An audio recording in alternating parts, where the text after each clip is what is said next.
Hi, this is Dominic from Paphos Life, and in today's film we're having a picturesque drive from Tsada to Mesogi and Mesa Chorio. Excuse any pronunciations there, but here's the map, and we're starting off at Tsada. We're avoiding the B7 as much as we can until we get down to Mesogi, then we're cutting across to Mesa Chorio and driving past the International School of Paphos and finishing just before Paphos Home Market. There we are at the bottom.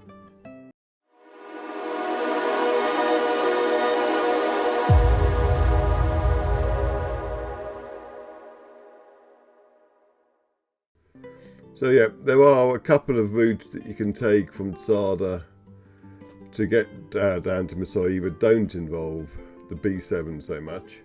There's one of them on the left which drives you through an estate called Olympus, but we're going to take the less used one after it, as you will see. And I'm filming this with the 360 camera, but I'm doing a flat view so that we'll have a bit more of a panoramic view as we go down the hill.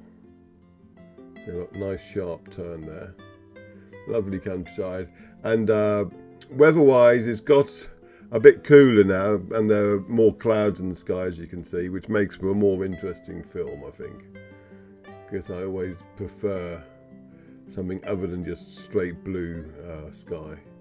There's Olympus on the left, on the other hill across.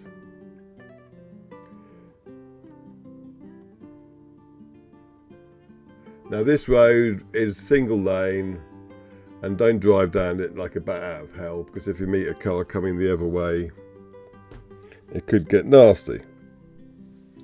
But what you will see are lots and lots of lovely views of Paphos and Clorica, even as far as Mandria.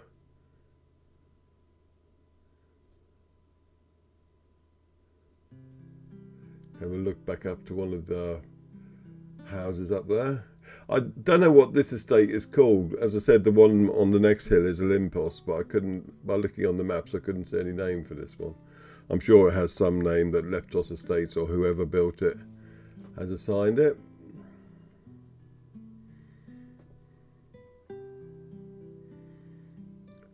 But mainly what you do on this part of the route is just enjoy the views and drive carefully. Later on you'll actually see where we are in relation to the B7, because we'll be above it.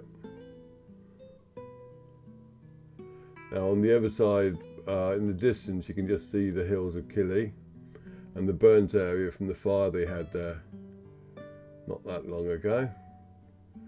There's a rather dishevelled waste bin there.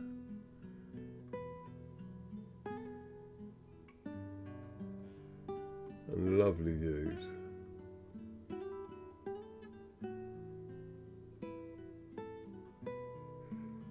It's quite a remote place to live up here, really, because this road, when it gets onto the B7, is pretty much a one-way street, because you can only get onto it from the B7 if you're coming down the hill, which, let's face it, you probably won't want to come onto it that way. You'd probably want to go the route we've gone. And when you come to the B7, you have to turn left as well, so it's not the most sociable of routes, so to speak.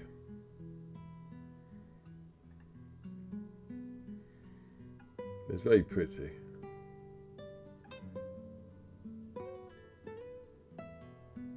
We're going to do a paint round up here or something.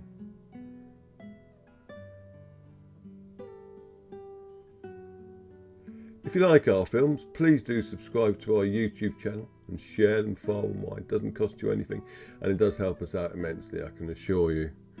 And if you want to help us out financially, go to our Buy Me a Coffee page at buymeacoffee.com/PaphosLife and chuck us a few coffees. All coffees are very gratefully received, I can assure you. And if you want to get something back in return, like a 2026 calendar, for instance, go to our Zazzle store at zazzle.co.uk/store/PaphosLife/collections. Now look how good the quality of the road is here, though. They certainly look after it, despite the fact that it's not used that often. So fair play to them for that. Some more stunning views up ahead.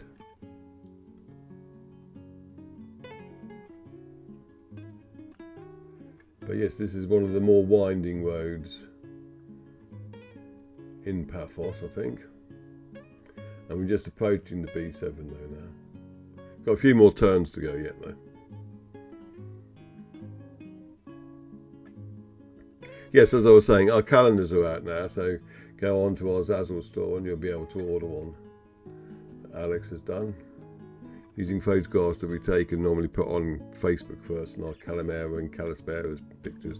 If you want to follow us on Facebook, Paphos Live is the Facebook page to look for.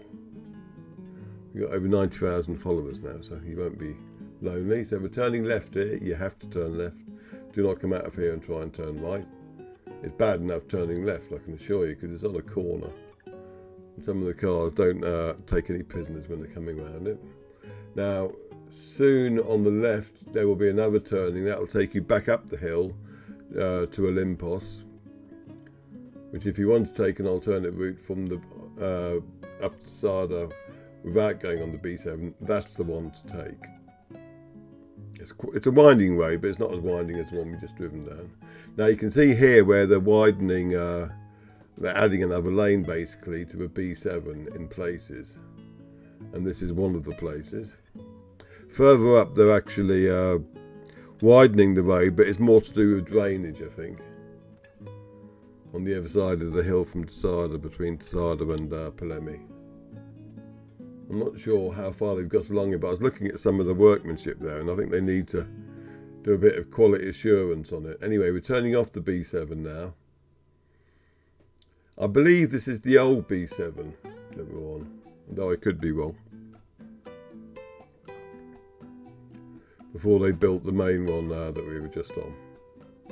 And it winds its way into Mesogi. And a few years back when our daughter was at the International School of Paphos, this was our regular school run route.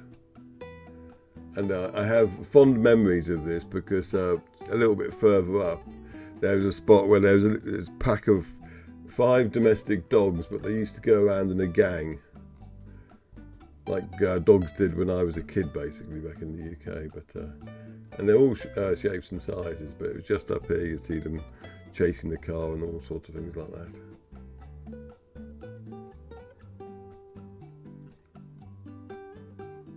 But here we go into Mesogi.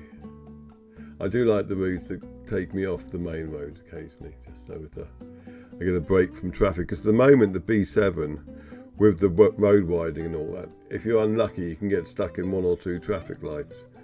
And because, how do I put it discreetly, some Cypriots are a bit impatient with traffic lights, so that if they go red, they'll still drive through them, and which can cause problems when the ever light's gone green and you have cars coming from both directions. So what they do instead is that they have a big gap between changing from one lane to the other. So it does mean that traffic lights don't function very quickly. Anyway, this is Mesogi. Lovely little village here. There's a few taverns in it as well. And this will lead eventually into Mesa Chorio. But I remember doing this route on the school ones, and there would normally be a bus coming in the other direction. And as the lane's quite narrow, you'll get to know where passing parts are. Like there's one here where you can pass easily enough, which is why I was slowing down there, because I knew that up here it would be more difficult to pass them.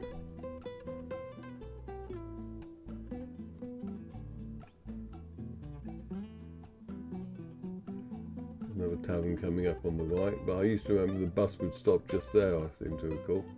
The people.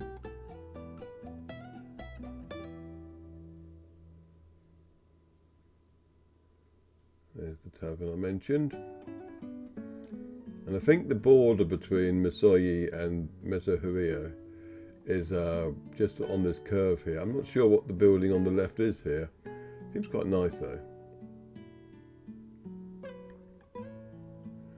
So now we're in Mesa Chorio. They've done an awful lot of road renovation in this village. I'm not sure if they're finished or not yet, but some of the routes that I used to go through it are no longer possible, but they've been replaced by others, and the quality of the road is a lot better as well. Now, if you want to get to Paphos and you're on this road, you're supposed to turn right just up here, and incidentally you turned left just back there to get to Armu. So you'd have turned right there to get to Paphos, and this route takes us to the centre of Mesa Chorio though. And in the past you haven't been able to go down here to get to Paphos, but I thought I'd risk it this time just to see if they'd finished, and they had finished. So you can see how nice it now looks. There's the main church. All this has recently been renovated, as I was saying.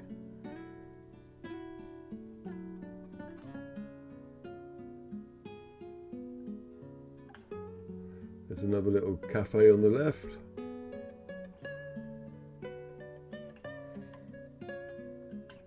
Surprisingly, I don't think I saw a betting shop, because most Cypriot villages seem to have a betting shop in them. Now, if you're taking the journey, turning right to take you to Paphos, that would bring you out just there at that junction. Okay.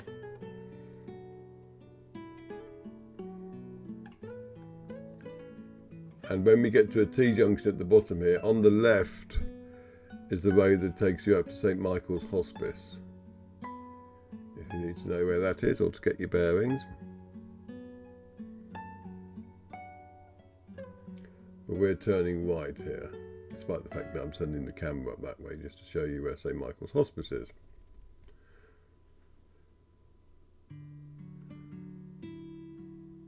Now, talking of dogs, there were a couple down here that were loose and roaming. So it's always a good policy when you're driving through villages like this to take the speed nice and slowly. I know sometimes it looks like I'm going quickly, but that's more a function of the camera than anything else. Here's another couple of dogs I was talking to you about. One there, and there's one to the right of it as well, going out and exploring their own turf. Now on the left here, there's a very narrow little gorge. Not something you'd ever want to go exploring along, just it's like a stream. There are a number of streams that run through Paphos, and they explain why driving through the centre of Paphos can sometimes be a bit confusing, in that there are a lot of dead ends and things. The reason there are dead ends is because they've got these streams running through the centre of the city. One further along is Limnaria, but I'm not sure where this one actually goes to.